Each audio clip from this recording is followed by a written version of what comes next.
Los creyentes y el Espíritu Santo. Con este tema usted se dará cuenta si realmente es creyente, es simpatizante o realmente si es una persona que lleva el título completo en su caminar, en su testimonio. Porque es que nadie puede llamarse salvo si no ha recibido en su corazón la palabra de Dios y el sello del Espíritu Santo. Aún después de ser salvo, el ser humano no puede tener una vida de fe continuamente victoriosa en permanente crecimiento, a menos que siga creciendo en la palabra. ¿Por medio de quién? Del misterio del Espíritu Santo.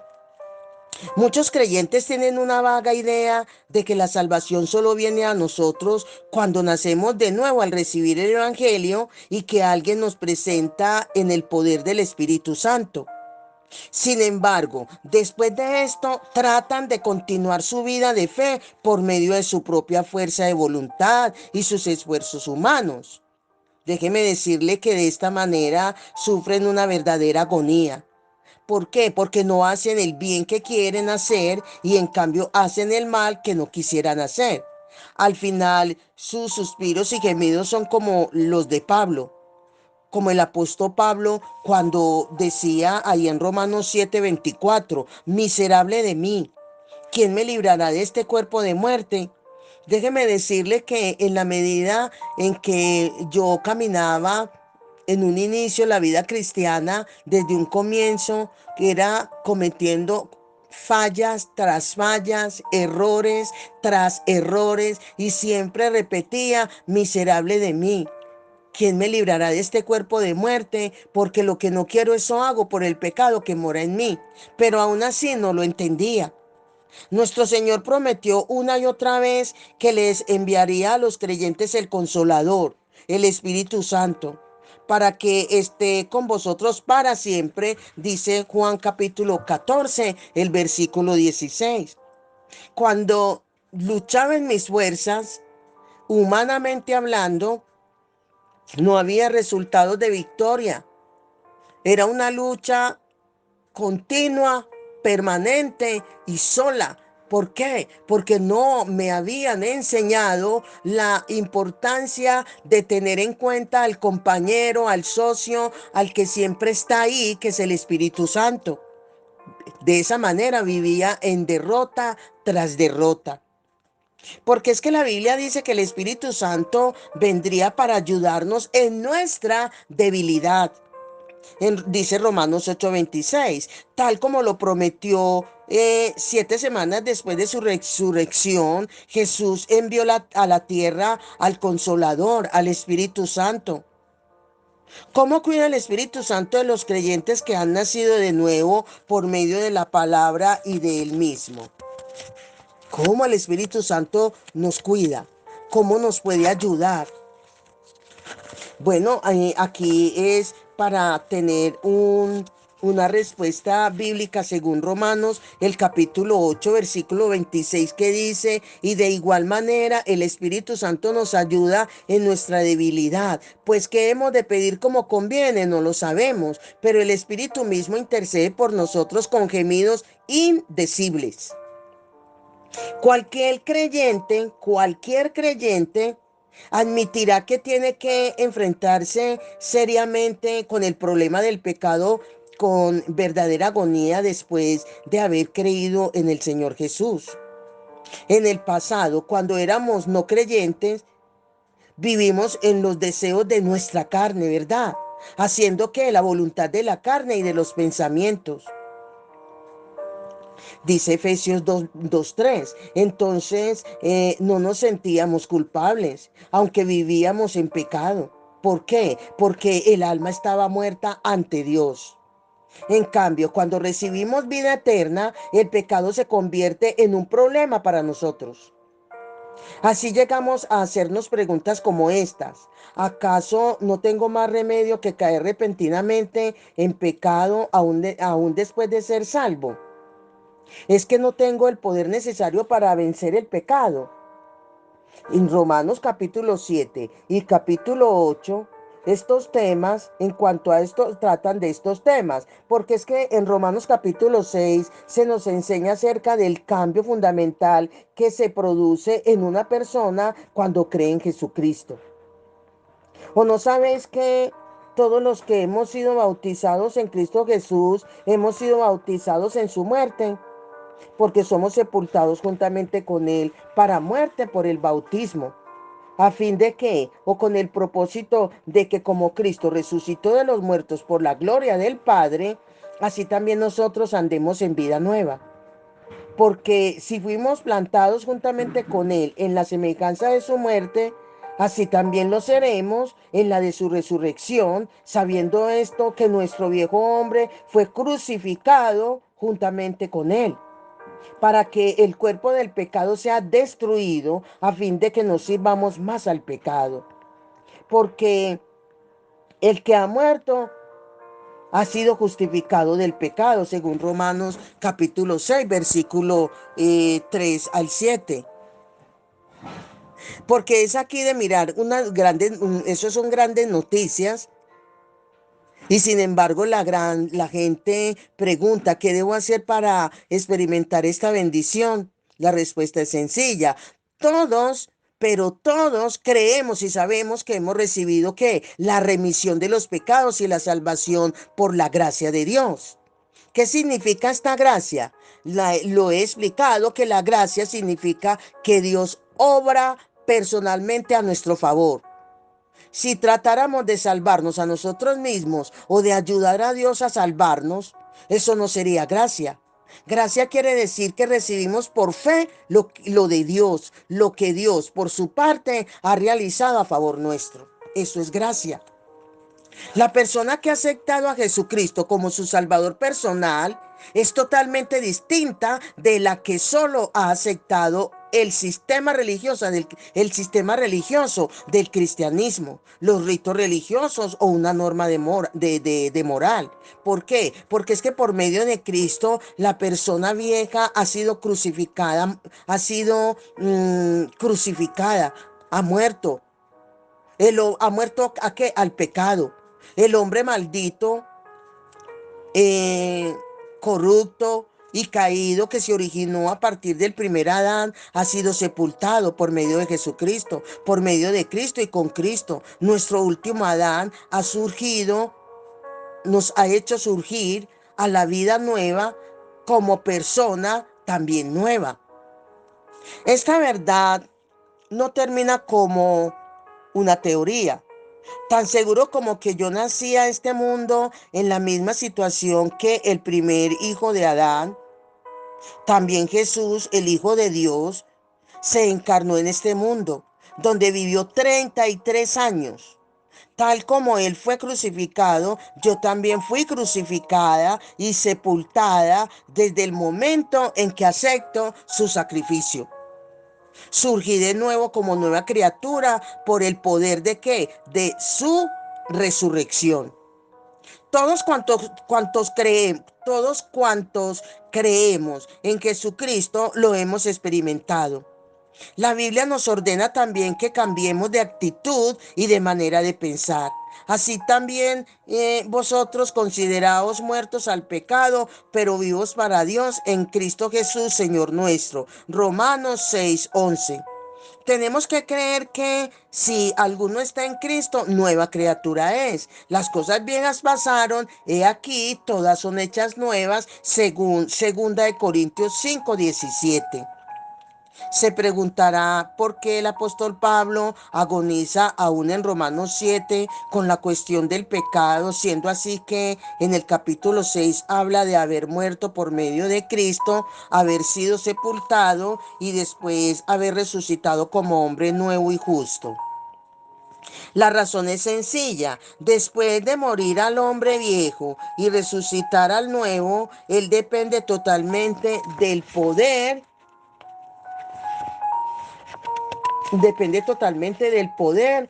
y de los méritos de Cristo. Sin embargo, por no comprender realmente su estado regenerado, cae de nuevo en sus ataduras porque él tenía una lucha con la ley. Él quería ser justificado y redimido por medio de la ley, y eso era imposible.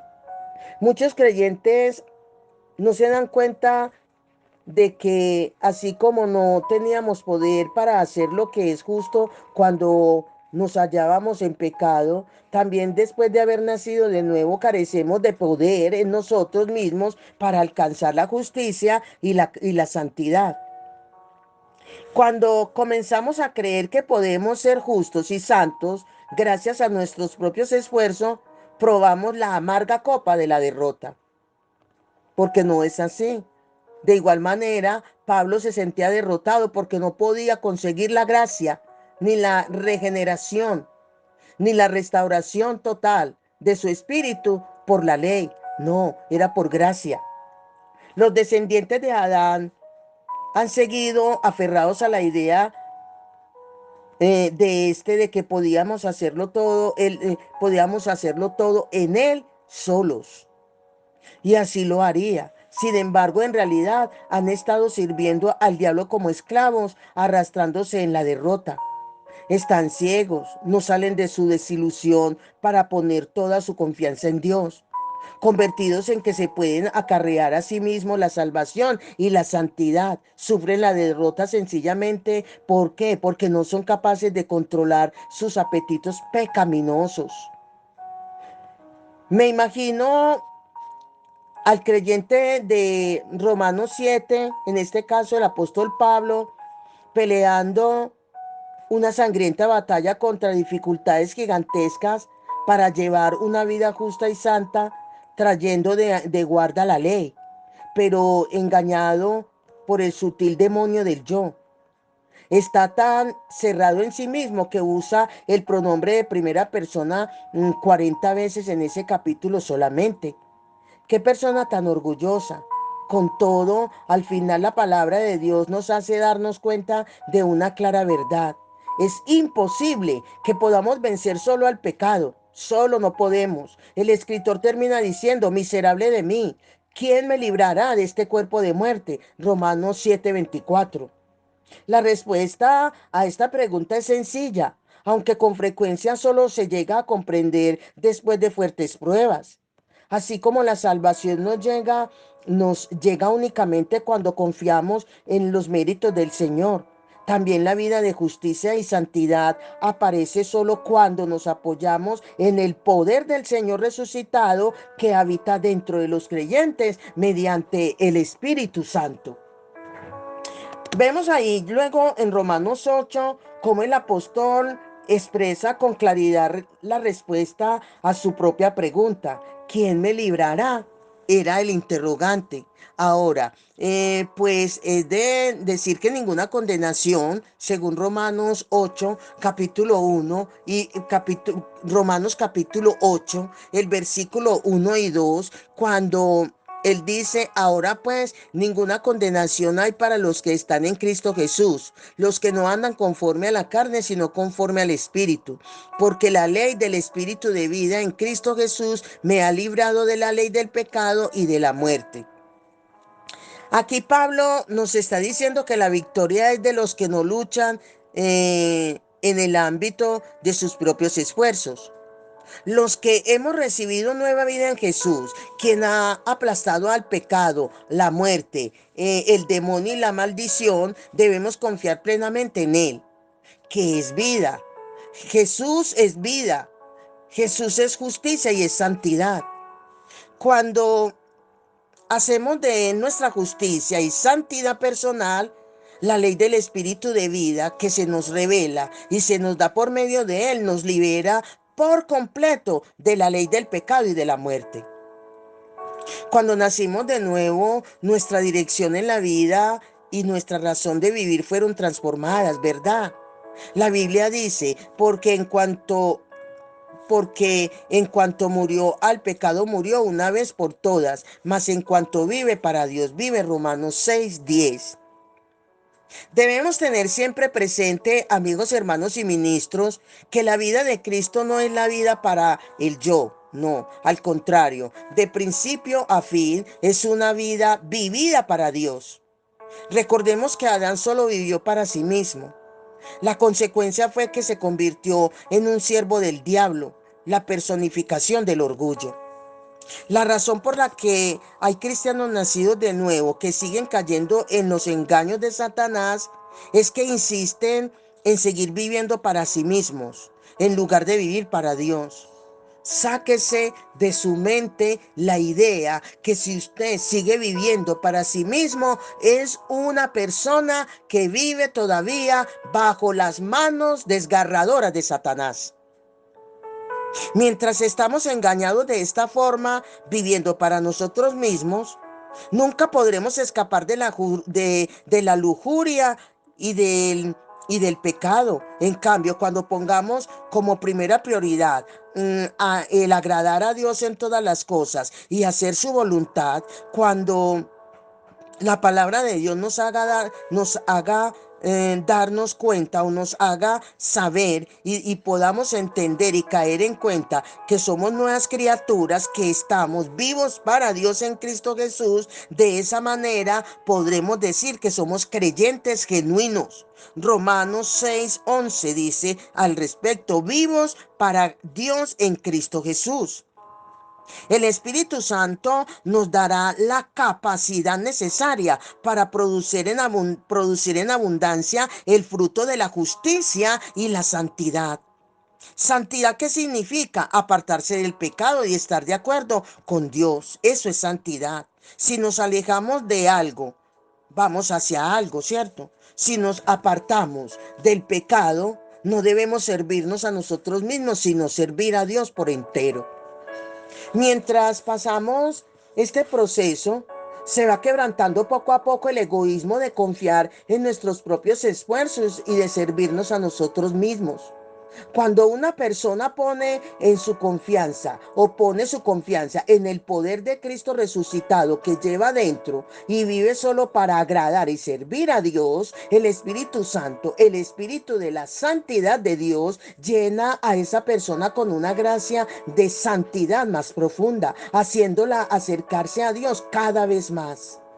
Por medio del Espíritu Santo, Dios llega a nuestro interior y por la obra de su gracia en nosotros nos libera personalmente ¿de qué? De la ley del pecado y de la muerte, y nos capacita para guardar su ley. No solo nos ha dado esa ley, sino que nos da el poder necesario para guardarla por medio de la presencia del Espíritu Santo dentro de nosotros. Esto es la gracia. Esto es gracia. Por eso dice el apóstol Pablo en Gálatas 2:20: con Cristo estoy juntamente crucificado y ya no vivo yo, mas vive Cristo en mí. Ahora no soy yo el que vivo, es Cristo quien vive en mí. Cree por mí, actúa por mí. ¿A través de quién? Del Espíritu Santo. Sabedor de esto, me limito, amigos, hermanos y ministros, a confiar en que Él me va cambiando el corazón día a día. Eso es, así es la gracia. Esto es lo que Dios obra a favor nuestro. Esto es lo esencial del Evangelio. Y qué interesante que el mismo Espíritu Santo, cuando vivimos para Dios, nos permite ver que somos diferentes, donde nosotros mismos nos maravillamos de la obra perfecta, de la obra milagrosa que el Espíritu Santo hace al cambiar nuestro carácter, que primero se reviraba por todo, justificábamos todo, renegábamos, y que ahora frente a cualquier circunstancia, por muy difícil y dura que sea, solo guardamos silencio en serena paz, en un corazón sereno y tranquilo. Eso lo hace el Espíritu Santo cuando evidencia que vivimos para Dios. Ya no podemos salir airosos con excusas como la de que el espíritu a la verdad está dispuesto, pero la carne es débil. Según Mateo 26:41, no. Yo tengo que colocar mi parte, debo de ceder, debo de hacerme a un lado para que el espíritu trabaje en mi vida. Tú debes de hacerte a un lado para que el Espíritu Santo trabaje sin perturbación alguna en tu vida. No solo debemos reconocer al Espíritu Santo y creer en Él, sino también debemos darle la bienvenida a nuestra vida y permitir que Cristo nos llene de Él, de manera que podamos cumplir con la ley de Dios. no por obligación externa, no, sino por ese poder del Espíritu Santo que obra en nuestro ser interior. Así es como Él nos ayuda en nuestras debilidades y vive a través de nosotros la vida de la fe.